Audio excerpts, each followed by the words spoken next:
तो इन्होंने ऐसी साधनाएं की, परमात्मा मिले नहीं, आखिर में निराकार की थ्योरी बनाकर समाज में पेश कर दी, जबकि वो साकार है, सब भगवान साकार है, शरीर है, मनुष्य सदृश है।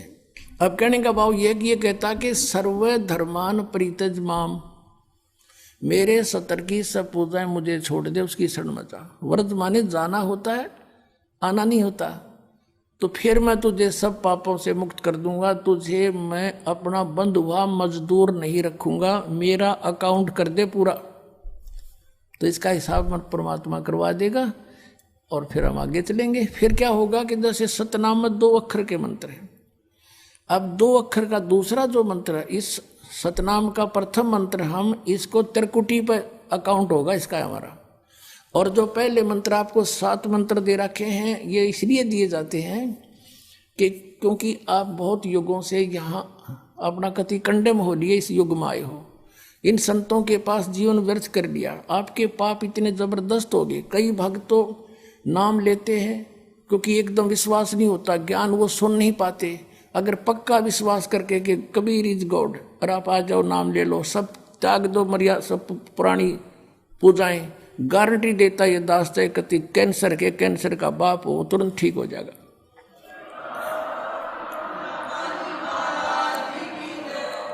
हम मार इसलिए खवा दी काल ने कि ये हमारे विश्वास ना होने देता कबीर इज गॉड, और जब तक ये नहीं होगा इतना मालिक सारा पूरा दे नहीं सकता। कह कबीर सुनो भी साधो, मैं तो हूं विश्वास में।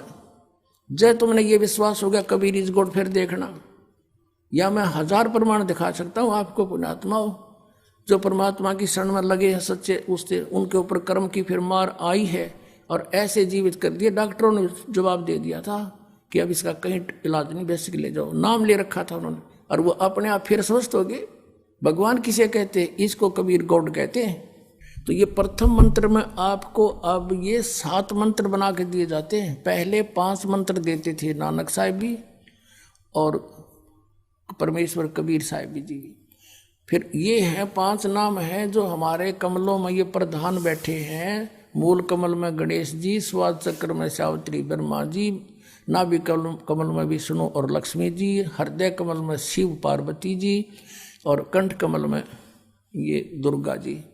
तो ये 7 नाम इसलिए देते हम कि मान लीजिए उपदेश ले लिया और ये प्रथम मंत्र एक बार मेरे मुख से भी सुन लिया मालिक की स्तुति जैसे हम देते हैं, और फिर उसकी उस सुनने के बाद साथ साथ बोल लिया और फिर भी मृत्यु हो जाती है, तब मनुष्य जीवन गारंटीड है उस व्यक्ति को, ये गारंटी देता है। और यदि उसने जाप कर लिया कुछ दिन और विश्वास ठीक रहा तो वो स्वस्थ भी होगा और इसकी इसी जीवन में आयु बढ़ती चली जाएगी, परमात्मा बढ़ाता चला जाएगा जब तक उसका मोक्ष नहीं होगा, इस जन्म में पार कर देगा आपको।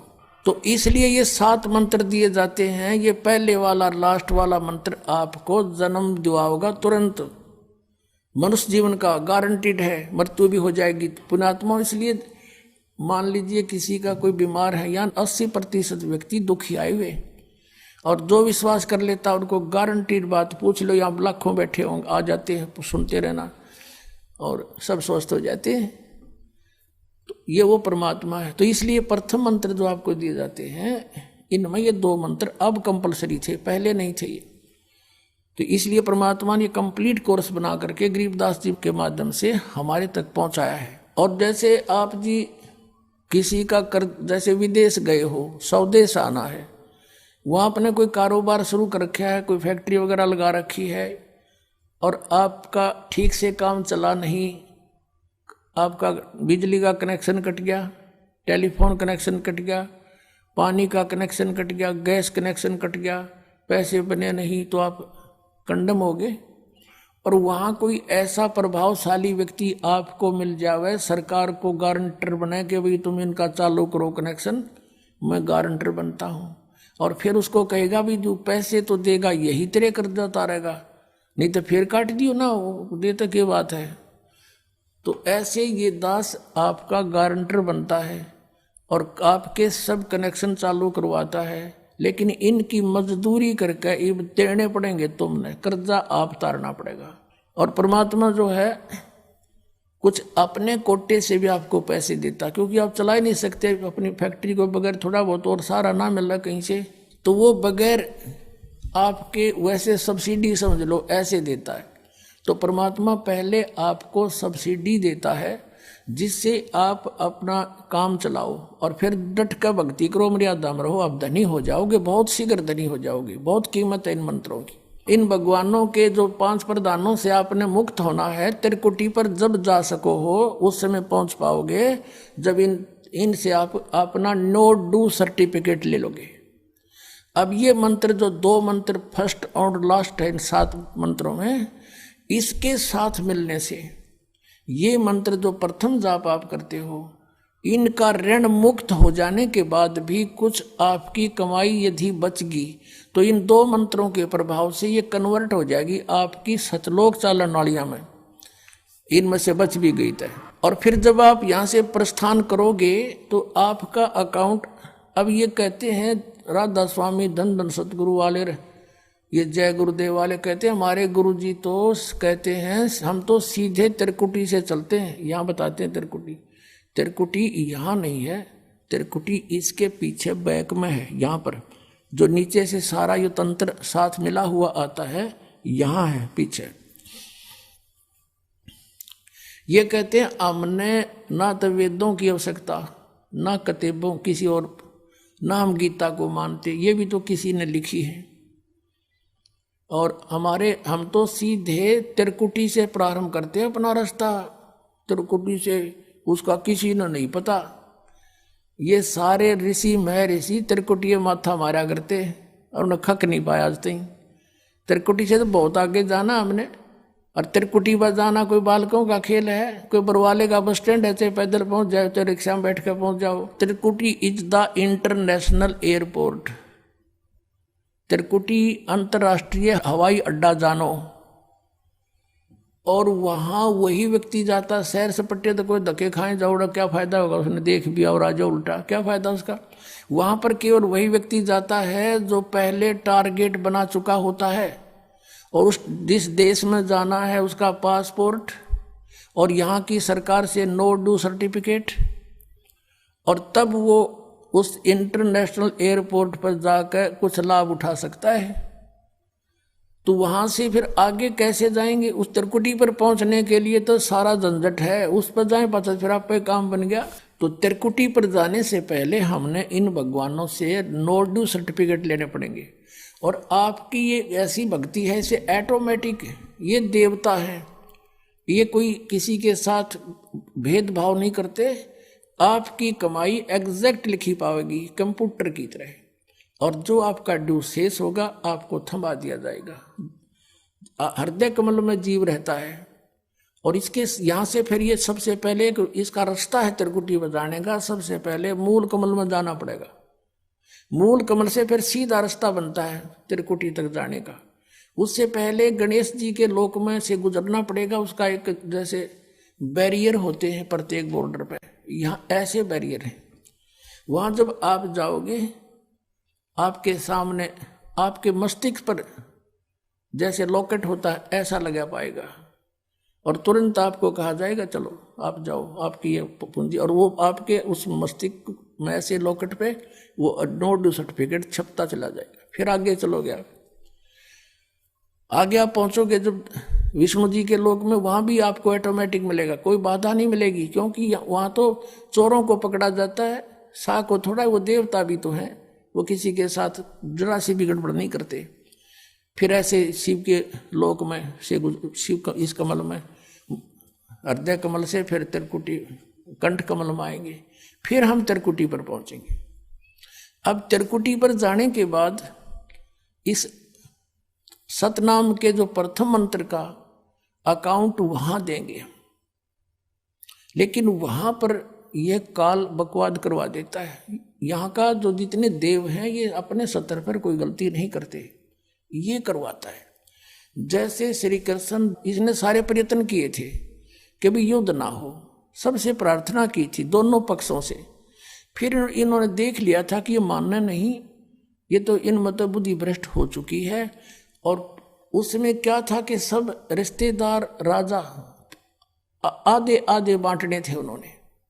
ये राजा को भाई जो कौरवों के पक्ष में आना चाहता है वो अपनी स्वीकृति दे दो, पांडवों के पक्ष में आना चाहता वो अपनी स्वीकृति दे दो, ऐसे कति तैयारी होगी। तब श्री कृष्ण जी ने सोचा भाई अब ये तो मेरा भी नंबर आओगा, मैं भी राजा हूं और मैं पांडवों का रिश्तेदार, क्योंकि श्री कृष्ण की बहन अर्जुन का ब्याह रखी, रिश्तेदारी पक्की, और उधर से वो चाचे ताऊ थे, कोई अलग नहीं।